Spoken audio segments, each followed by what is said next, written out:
40 நாட்கள் 40 வார்த்தைகள். இன்று 2ஆம் நாள். இன்றைக்கு நாம் கற்றுக்கொள்ளப் போகிறதான வார்த்தை அபேட்சை. அபேட்சை என்று சொன்னால் மன விருப்பம், டிசையர் என்று சொல்லலாம்.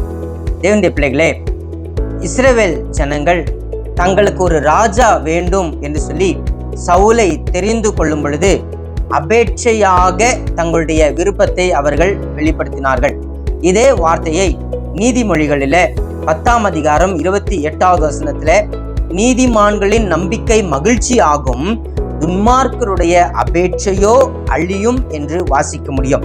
அதே போல நீதிமொழிகள் 11ஆம் அதிகாரம் 7வது வசனத்துல துன்மார்க்கர் மரிக்கும் பொழுது அவன் நம்பிக்கை அழியும், அக்கிரமக்காரரின் அபேட்சை கெட்டுப்போம் என்று வாசிக்க முடியும்.